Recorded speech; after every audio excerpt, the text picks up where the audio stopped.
no século XVI, e nós vemos agora que os motivos decorativos já são diferentes. Já temos a presença de motivos vegetalistas, já temos a presença de alguns animais, não é? Isto porque os desenhos vão se adaptando mais ao gosto português, mais ao gosto europeu e também ao gosto do Renascimento que vigorava na época. Já temos estas decorações diferentes.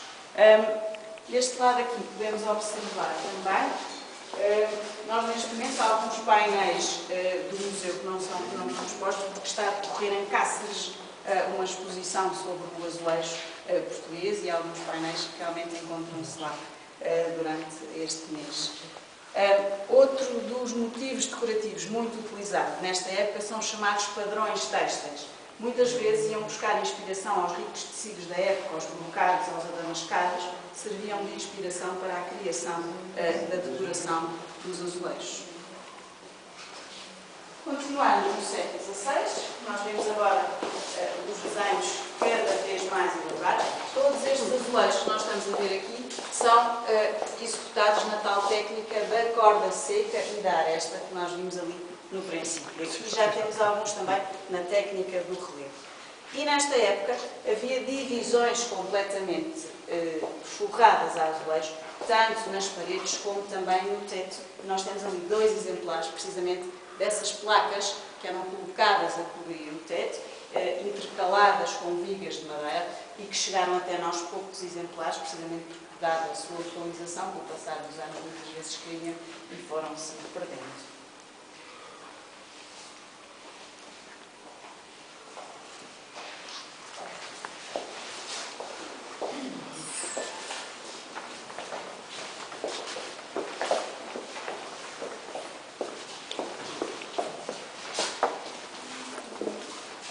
No século XVI e vai ser descoberta em Itália uma nova técnica para decorar os azulejos, que é a chamada técnica da faiança ou majólica. E esta nova técnica veio dar um grande impulso ao uso do azulejo, porque veio facilitar bastante a sua produção. As técnicas dos árabes eram realmente técnicas bastante complicadas e bastante demoradas. A grande novidade desta nova técnica da faiança é que aqui o quadrado de azulejo, depois da primeira, o quadrado de barro, depois da primeira cozedura, a chamada chacota, é coberta com um pó branco. Este pó branco resulta da mistura de pó de vidro com óxido de estanho. Isto o que é que permite? Permite que se pinte diretamente sobre a superfície do azulejo, as tintas são absorvidas rapidamente e fica assim resolvido o tal problema das cores se misturarem durante a segunda cozedura. Era muito utilizado, ainda hoje se utiliza na realização de azulejo manual, marcar o desenho num papel vegetal, o desenho é picotado, é passada com a boneca de carvão por cima, pressionado, não é? E o desenho fica marcado, o que também possibilita que se repita o mesmo desenho muitas vezes, o que é uma grande vantagem na utilização das tais padronagens, não é? No tal desenho de repetição. Aqui podemos observar o azulejo antes de ser cozido e depois de ser cozido, não é? E nós vemos que o seu aspecto muda bastante, não é? Desde logo chama-nos a atenção a diferença das cores, não é? Os azulejos são cozidos a cerca de 1000 graus e durante várias horas, não é? E durante esse processo de cozedura as tintas, os óxidos sofrem precisamente esta transformação, sendo que o mais carismático é o azul, não é? Que quando é pintado é cinzento e depois de cozido é que ganha este aspecto característico do azul. E depois o aspecto vidrado, o tal pó de vidro, não é? Que vai fundir e que vai dar este aspecto vidrado, brilhante.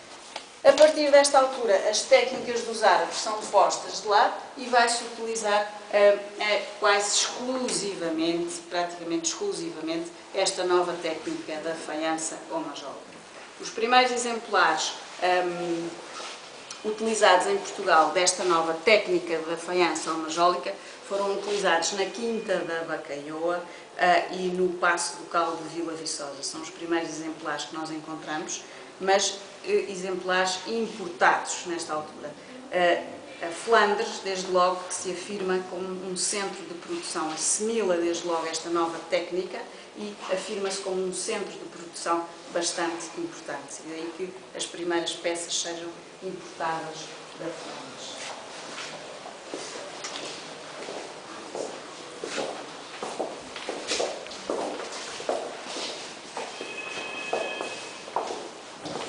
Aqui estamos perante uma das chamadas obras-primas da azulejaria portuguesa. É o chamado painel de Nossa Senhora da Vida e então é uma das primeiras grandes obras feitas já em Portugal, feita já por um mestre português, segundo esta nova técnica da faiança ao major. Este painel cobria completamente uma das paredes da antiga igreja de Santo André, uma igreja que existia perto do Castelo de São Jorge, mas que no século XIX foi demolida por imperativos urbanísticos. Ele está datado de cerca de 1580, atribuído ao mestre Marçal de Matos, e realmente conta-nos o nascimento de Cristo, começando em cima com a cena da Anunciação, do anjo Gabriel anunciar a Maria que vai ser mãe. Aqui então não é já a representação do presépio, e a ladear os dois santos evangelistas, São João e São Lucas, que fazem o relato da vida de Cristo. Este painel tem uma grande influência italiana, uma grande influência maneirista, desde logo pela utilização dos elementos arquitetónicos, das colunas, este embasamento com as pontas de diamante, com os grotescos aqui presentes, o próprio tratamento das figuras muito teatrais, os panejamentos, realmente uma grande influência italiana. E também lá em cima, se virmos a circundar, na parte superior tem aquela grinalda de folhas e de flores que é muito inspirada nos medalhões cerâmicos de Della Robbia do século XVI. Uma grande influência, portanto, italiana. Este painel tem também a curiosidade de ter representadas as três artes maiores consideradas no século XVI. E nós temos a presença, aqui esta cena central, que parece quase um quadro, não é? Temos a presença da pintura, as colunas e a base, como já referi, a presença da arquitetura, e os dois santos nos nichos, a presença da escultura. Portanto, pintura, arquitetura e escultura, as três artes maiores consideradas nesta época. Em cima, às vezes há pessoas que perguntam se faltam ali azulejos, mas corresponde ao espaço da janela que existiria na igreja e não há falta de azulejos.